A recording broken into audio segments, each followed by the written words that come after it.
अकेले अपने दम पर चुनाव लड़ने का दम भरने वाली कांग्रेस को लेकर एक बुरी खबर है। बुरी खबर यह है कि कांग्रेस के दिग्गज नेता पूर्व विधानसभा अध्यक्ष सदानंद सिंह के बेटे शिवानंद मुकेश अब जेडीयू का दामन थामेंगे। वो सीएम नीतीश कुमार के पाले में चले आएंगे। आपको बता दें कि कहा जाता है कि कांग्रेस के नेताओं ने, वरिष्ठ नेताओं ने शिवानंद मुकेश को मनाने की खूब कोशिश की, लेकिन वो मानने को तैयार नहीं हुए। और अब खबर यह है कि वो जेडीयू के पाले में चले आएंगे। लगातार शिवानंद मुकेश का नीतीश प्रेम जगजाहिर होता रहा है। यहां तक कि नीतीश कुमार जब भागलपुर गए थे तब उनके आवास पर मिलने गए थे। और अब खबर यह है कि वो जेडीयू का दामन थाम लेंगे और कांग्रेस को एक बड़ा झटका है।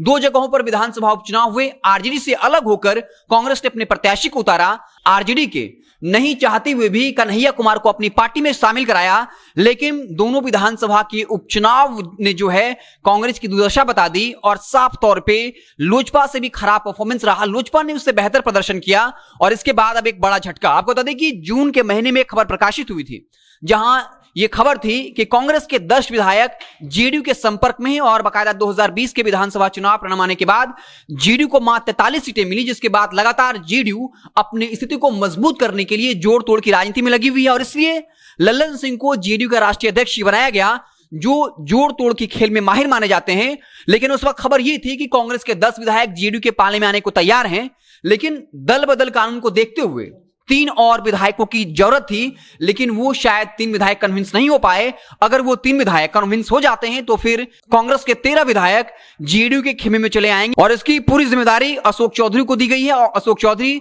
जो एक वक्त कांग्रेस के प्रदेश अध्यक्ष रह चुके हैं, सोनिया गांधी के काफी चहेते थे, कांग्रेस से राजनीति की शुरुआत की, 2000 में चुनाव जीता, 2005 में चुनाव जीते, राबड़ी के शासनकाल में बाकायदा वो मंत्री भी रह चुके हैं। और जो कांग्रेस पार्टी 3 दशकों तक 3 से 5 सीटों तक सिमटी थी, 2015 में अशोक चौधरी के नेतृत्व में जब वो प्रदेश अध्यक्ष बनाए गए तब कांग्रेस ने 27 सीटें जीती थी। उसके बाद वो राबड़ी देवी काफी चहेते बन गए थे, लेकिन 2018 में उन्होंने जेडीयू का दामन थाम लिया और उसके बाद नीतीश कुमार के काफी नजदीकी बन गए। लगातार जेडीयू में उनकी राजनीतिक हैसियत बढ़ती जा रही है और चूंकि वो कांग्रेस का प्रदेश अध्यक्ष रह चुके हैं, इसलिए ऑपरेशन कांग्रेस की जिम्मेदारी डॉक्टर अशोक चौधरी को दी गई है। और जब डॉक्टर अशोक चौधरी का नाम आता है तो आप याद करिए, जितने भी 2020 के विधानसभा चुनाव के बाद विधायक शामिल हुए हैं, जितने नेता शामिल हुए हैं, उसमें अशोक चौधरी की एक बड़ी भूमिका है और उनको भी जोड़ तोड़ की खेल में माहिर माना जाता है। चाहे वो राजकुमार सिंह हो जो लोजपा के टिकट पर चुनाव लड़े थे, पहले उनकी मुलाकात अशोक चौधरी से होती है, फिर जेडीयू का दामन थामते हैं।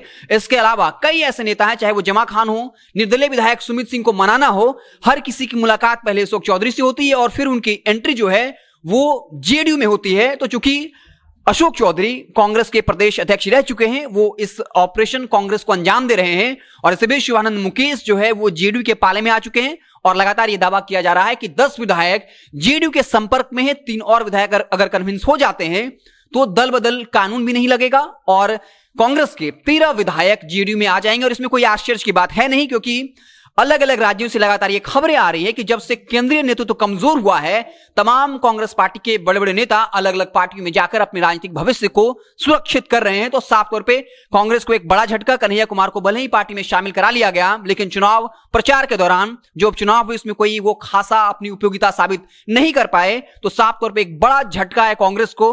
कांग्रेस के तमाम दिग्गज नेताओं के लिए अब एक मुश्किल है कि कैसे कांग्रेस के नेताओं को दूसरी पार्टी में शामिल होने से रोका जा सके। एक तरफ आरजेडी भी दावा करती है कि कांग्रेस के विधायक उनके संपर्क में, क्योंकि जब वो चुनाव जीते तो वो आरजेडी के वोट बैंक से चुनाव जीते हैं और लगातार आरजेडी प्रवक्ता ये धमकी भी देते रहते हैं कि अगर कांग्रेस के विधायक हमारे साथ नहीं रहते हैं तब उनका राजनीतिक भविष्य जो है वो खतरे में होगा। तो साफ तौर पे कांग्रेस की स्थिति से बिहार में नहीं पूरे देश में लगातार कमजोर हो रही है।